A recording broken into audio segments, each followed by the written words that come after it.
विकास UDP learning channel पर।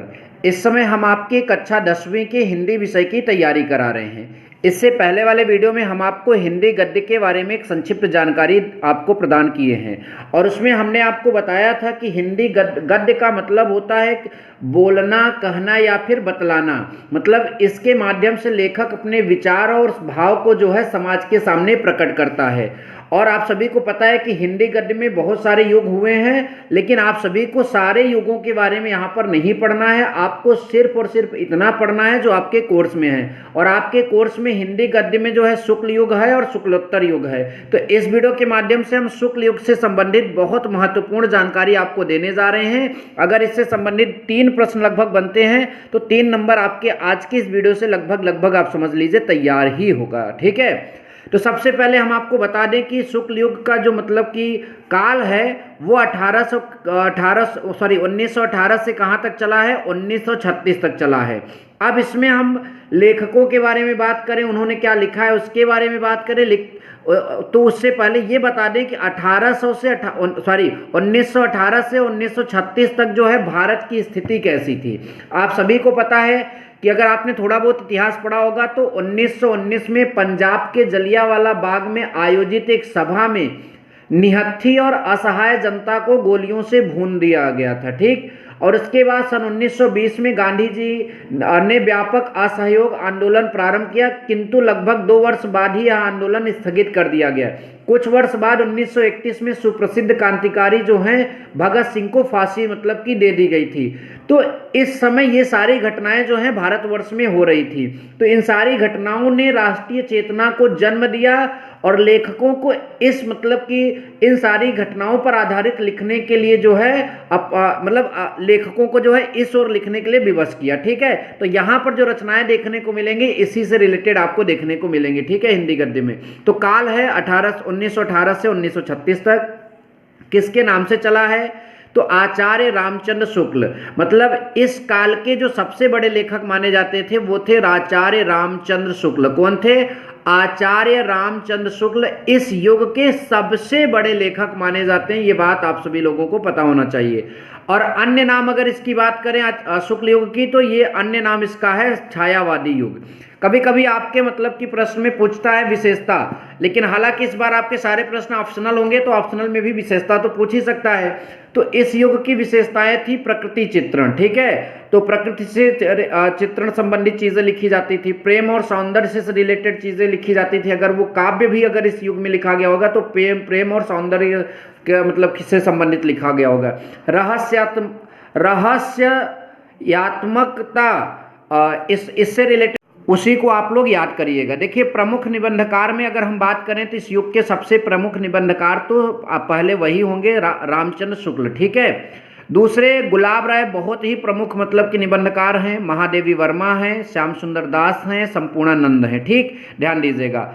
अब यहाँ पर रामचंद्र शुक्ल के आपको निबंध याद करने ही होंगे, गुलाब राय के भी निबंध आपको याद करने होंगे, महादेवी वर्मा का भी निबंध आप सभी को याद करना होगा।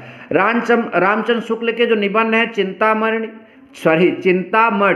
और अगला निबंध इनका है विचार वीथी और मित्रता, जो कि आपका कक्षा 10 की हिंदी गद्य का पहला पाठ भी है। ठीक, गुलाब राय की बात करें तो इनका निबंध जो है ठलुआ क्लब और नर से नारायण, और मेरी असफलताएं इनकी बहुत प्रमुख मतलब की निबंध है जो कि कई बार पूछा गया है। अगला है महादेवी वर्मा, ये इनका जो निबंध है विवेचनात्मक गद्य और श्रृंखला की कड़ियाँ, ये महादेवी वर्मा के प्रमुख निबंध हैं, याद रखिएगा। ठीक, चलिए अब बात कर लेते हैं कि प्रमुख कहानीकार और उनकी कहानियों के बारे में। तो इस युग के पहले प्रमुख कहानीकार जयशंकर प्रसाद, प्रेमचंद, मुंशी प्रेमचंद जो हैं, और चतुरसेन शास्त्री, सुदर्शन और जैनेन्द्र, ये 5 नाम कहानीकारों में आप सभी लोग याद रखिएगा। और जयशंकर प्रसाद की सारी कहानियों को याद करो, प्रेमचंद की सारी कहानियों को याद करो, उसके अलावा जो मैं बताऊंगा वो याद करना।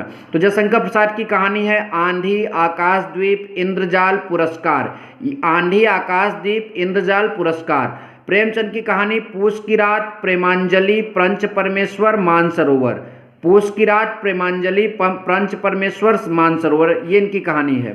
उसके बाद चतुर्सेन शास्त्री की भी मतलब कि पूछी जाती कहानियाँ, तो इनका बाण वधु, हल्दी घाटी में, विच्छुराज और आपका अम्बपालिका। लेकिन सबसे ज़्यादा इंपॉर्टेंट इन मतलब 2 लेखकों की कहानियाँ होंगी, ठीक। उसके अलावा इनकी लिखी गई आप पढ़ सकते हैं।